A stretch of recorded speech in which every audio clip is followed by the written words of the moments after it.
Guys, तो आप कैसे हो? आई होप कि आप बढ़िया होंगे एंड आगे भी बढ़िया रहना। तो मुझे ये सवाल बहुत ज़्यादा डाउट कर रहा था, तो इसलिए आपको बता ही दूँ।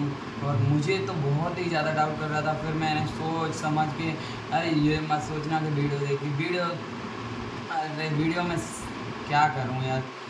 मुझे समझ ही नहीं आ रहा था, मतलब फिर तभी तो मैंने ये बनाने की यूट्यूब पे सर्च किया था। यूट्यूब में आई नहीं थी, फिर मैंने बहुत ट्राई किया लेकिन आया नहीं। फिर मैंने अपना दिमाग लगाया कैसे आएगा कैसे आएगा, फिर मैं तुम्हारे लिए लेकर आया हूँ। ये बोला है, यदि ए सदिश प्लस बी सदिश प्लस सी सदिश बराबर जीरो है, ये जीरो है।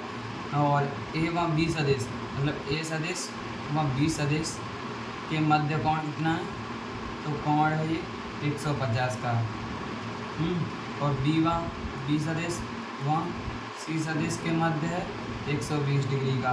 तो अब ज्ञात करना है हमको ए सदिश व बी सदिश व सी सदिश के परिणाम का अनुपात, यानी ए सदिश अनुपात बी सदिश अनुपात सी सदिश, ये ज्ञात करना है हमको। तो कैसे ज्ञात करेंगे, पहले तो चित्र बना लो। अरे ये तो शायद आपने पढ़ा होगा, शायद नहीं पढ़ा तो मैं बता देता हूँ। ए सदिश बी सदिश प्लस बी, ए सदिश प्लस बी सदिश प्लस सी सदिश कब होता है, जब साइक्लिक स्ट्रक्चर में होते हैं बराबर जीरो। तो जीरो सदिश के बराबर कब होता है, जब साइक्लिक स्ट्रक्चर में होते हैं। साइक्लिक स्ट्रक्चर बना लो कोई भी, जैसे ये बनाया, ये रहा ए सदिश, और ये बनाया कोई बी सदिश, ये वाला। अरे यार हाँ, नहीं, ये वाला इधर होगा, ये ए सदिश। चलो ऐसे फिर से बना देता हूँ इसको, तुम्हें डाउट पड़ेगा। पहले तो ये त्रिभुज बना लो, कोई बात नहीं, तो मैं डाउट पड़ रहा है। तो पहले ए सदिश इधर, बी सदिश इधर, सी सदिश इधर।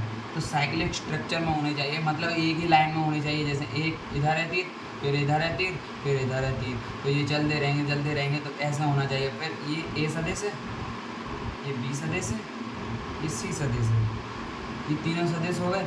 अब इसमें क्या बोला है, ए वहाँ बी के मध्य, तो ए वहाँ बी के मध्य, ये वाला ए वहाँ बी के मध्य कोण कितना है 150, और 120 डिग्री। तो ये फिर से बढ़ा दो आगे, तो ये है ये वाला कोण, ये 120 डिग्री का है।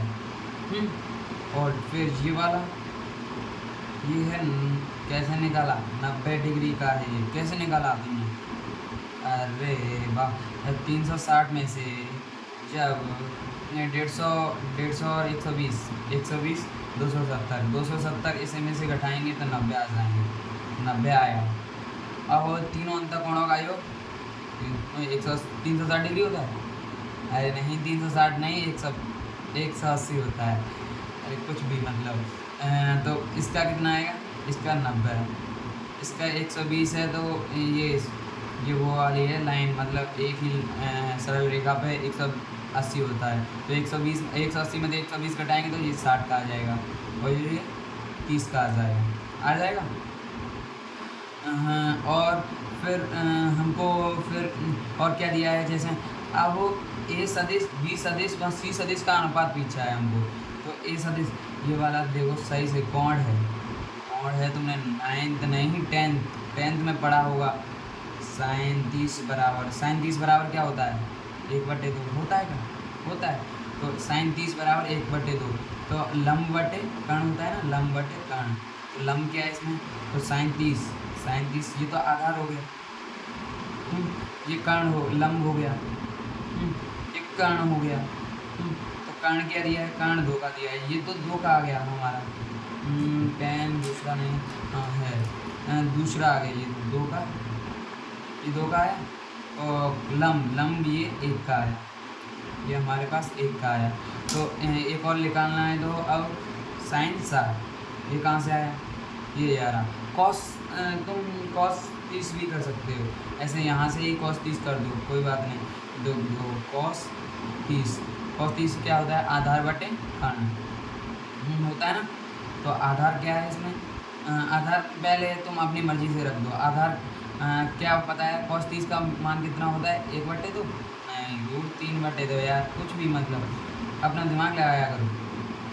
√3/2 और cos 30 का है तो ये हो गया लंब आधार बटे का, तो लंब हमारे पास आ गया 1, जैसे लंब हमारे पास आ गया 1, आधार हमारे पास आ गया कितना, आधार ये रहा, आधार 2 का, ये है कुछ भी मतलब आधार 2 का, √3 का, और के मतलब कर्ण 2 का। तो इसमें क्या पूछा, आधार, आधार कितने का, मतलब आधार है ये, आधार कितने का, √3। अरे यार, √3 दिख गया ना, √3, ये 2, ये 1।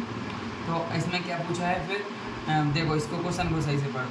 फिर ए व बी सी सदिशों के परिणाम का अनुपात ज्ञात कीजिए। तो ए सदिश अनुपात बी सदिश अनुपात सी सदिश, ये ज्ञात करना है हमको। तो ए सदिश कितने का दिया है, ये मान लो ए सदिश आधार है, तो आधार 1 सदिश आधार, और बी सदिश क्या है, बी सदिश इसमें कर्ण है, बी सदिश ये रहा, और सी सदिश क्या है, ये रहा। तो ए सदिश कितना का है, ए सदिश है तुम्हारा √3 अनुपात, और बी सदिश कितने का, कर्ण 2 का, 2/1। यही हमारा आंसर है। और कोई डाउट पड़े तो मुझसे पूछना। ओके।